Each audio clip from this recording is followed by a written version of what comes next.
Hey, g'day everybody. Welcome to episode 15.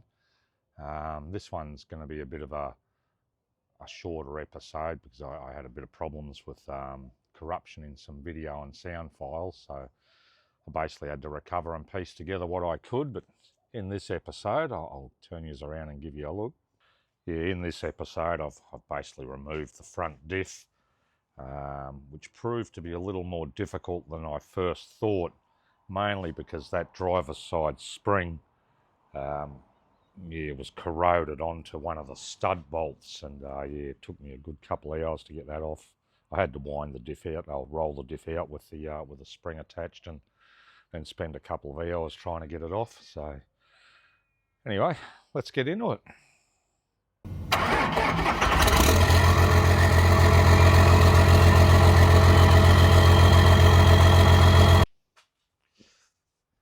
Okay, I'm just making up a couple of, I know it's not the safest method, but I don't have any really tall jack stands to fit under this chassis. But what I'm doing now is just draining this diff. Now, I've just cracked it now. Look at the water coming out of that. So she's absolutely full of water. So what we'll do is pull this front diff cover off, drain all the oil, mainly for shipping purposes, but anyway, we'll do that before we send it over to Paul. And then I'll pull the shockies off. All these steering rods, ball joints and whatnot will come off. And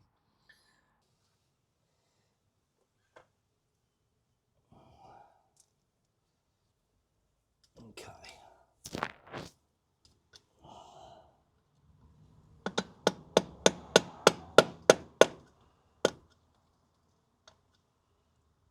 This bloody cover's been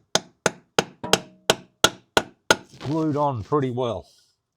Yeah, look at the colour of that. Yuck. That's all bloody water.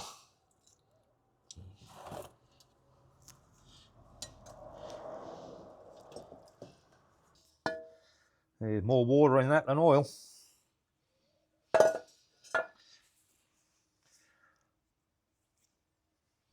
Okay, well, we'll let that drain and we'll move on to something else.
Okay.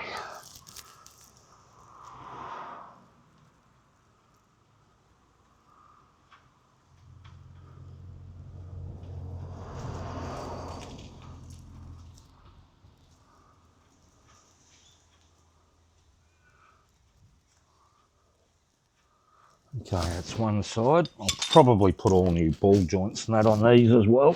Might as well while it's all apart. Throw the old ones in the spares kit for any emergency breakdown. All right. Next. Take off this, I don't know what you call this, panhard or something. Really.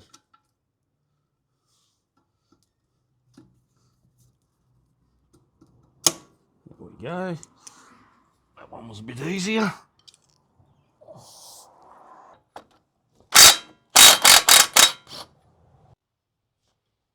Okay, so the plan here is to jack this up, get a bit of weight on it, give it a tap. I don't know if that'll work. Let's wait and see, shall we? My jack needs a bit more oil, I think. She's not pumping up too well.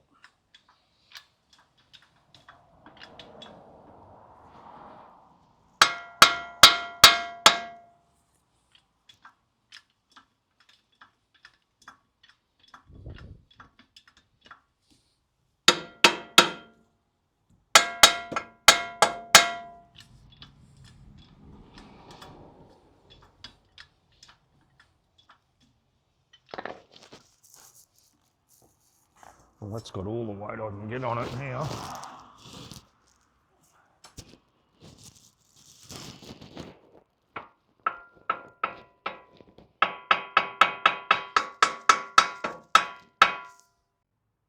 Okay, well, I didn't catch that on camera, but yeah, that's why you never stick your fingers in anywhere you shouldn't, because that just dropped all of a sudden. So, problem solved for that one. Thought I was going to have to go and buy a bigger ball joint spreader, but anyway.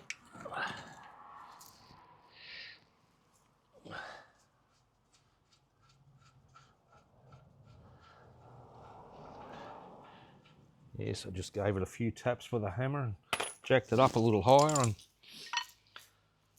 just sitting there looking at it thinking what to do, and it popped out. So, I don't know how many times I've hit me bloody head here.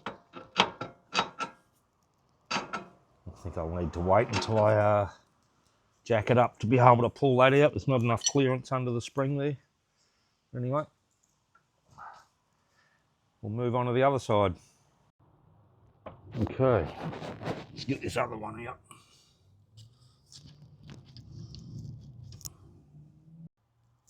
Okay, split pins out. Just had to get a bit of a better look at it. Every time I use this jack, which isn't very often, I think I should put some more oil in that. I'll do it next time.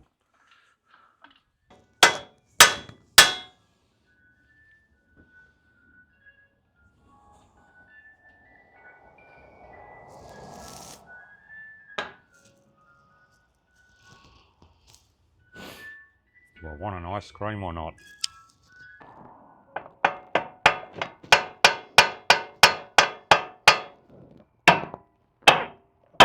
There we go. That's what we wanted. I must remember when I put this diff back in, so it looks like this is going to be quite a pain in the arse to put in that, I don't know, panhard, whatever you call it, due to that spring clearance. So it might be easier to actually fit that and then roll the axle under it. Anyway, we'll have a look. So now I've got to jack her up and yeah, undo the spring, bloody U-bolts. All right, don't crucify me for my my jack stands, but buggered if I was going to pay $1,200 for a couple of big tall jack stands. So I've just chopped up a bit of timber. It could probably be a fly shit higher, but I think I'll be able to work with that. And yeah, I'm just jacking it up with the engine crane on each side and Then we'll have a look and see if we can roll the diff out from under the, I've undone most of these spring hangers here. And we're obviously missing a pin there and on the other side as well. Anyway, let's see how we go. So we'll just undo these. I've got the wheel off the ground there. That'll drop back onto the ground. I'm just going to loosen these off a little bit.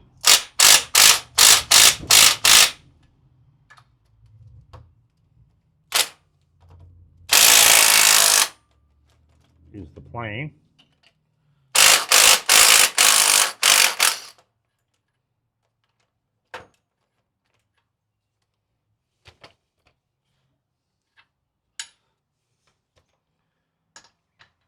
I can feel that wheel's on the ground already. Sorry, I'm trying to do this one-handed here. Need a longer socket for those ones. Yeah, I found my impact socket wouldn't fit down in this hole here. Wasn't enough clearance, so I had to use a narrow-walled socket. We should look at getting some narrow-walled impact sockets. Well, remember I put that socket up there later on.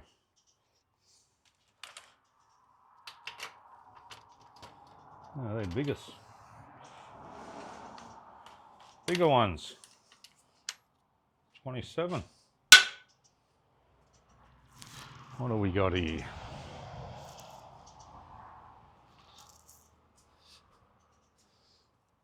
27. We'll give that a go.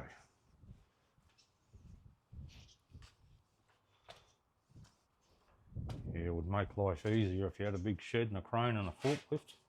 I'm looking at you, Dane.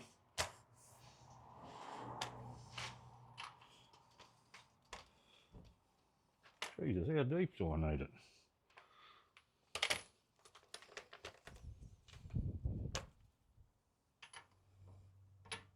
Deeper than that socket. Oh, well, I'm going to have to get a bloody spanner onto that one. Oh no, it's bigger than 27. What are they? They must be 28. Okay, I've got...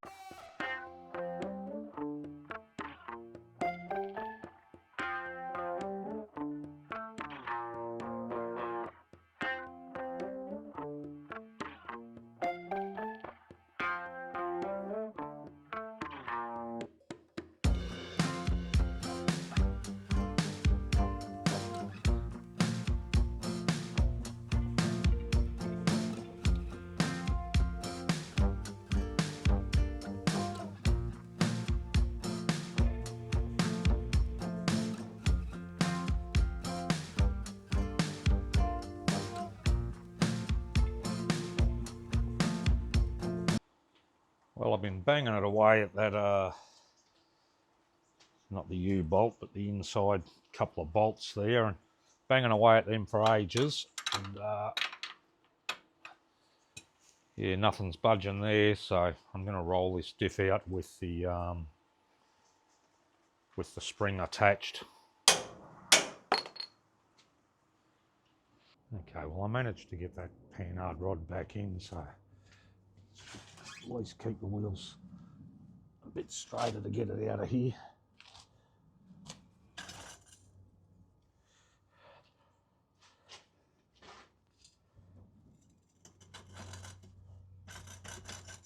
That will probably do me actually. For now, till I lift that diff housing up, I've got to work it out to get this bloody spring pack off because she's stuck fast, mate.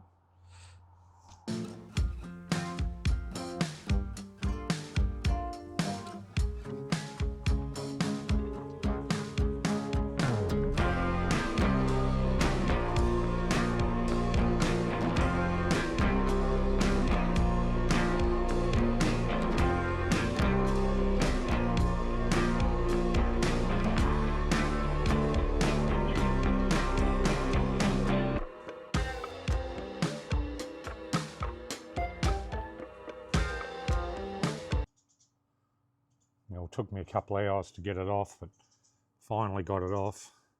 You can see it was corroded onto this stud here. Yeah, I got some heat and that onto it. Mate, what a mission. But yeah, that's off now, so The rest of it shouldn't be too bad. I'll pull the wheels off and send this complete housing over to Paul, and let him work his magic on it. All right, I'll put this spring pack down and pick this bloody diff up.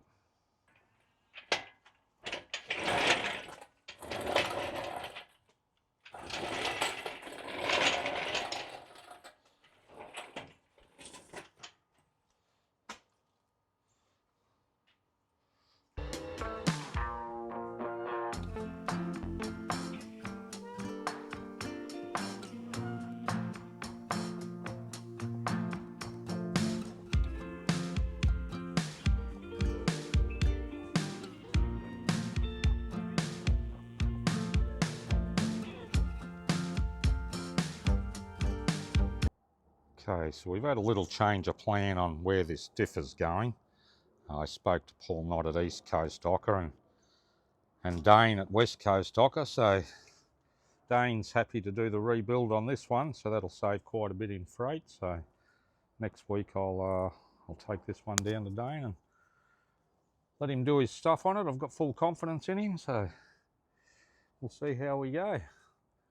I'm still not entirely happy with how I've got this sitting up here. Anyway, don't shake it too much and it should be good. Pull that other spring out when I get a chance, and I'm not sure what I'm doing with the springs yet, whether I'll take them over to maybe to West Australia Spring Works, see about them, if they're worth getting reset and an extra leaf or two added. But yeah, that's about, and I've got the other diff sitting there that's ready to go in. But I won't work on this end until I'm finished that end and she's all a bit more stable. And yeah, that's probably about it for this episode. So we'll catch us next time.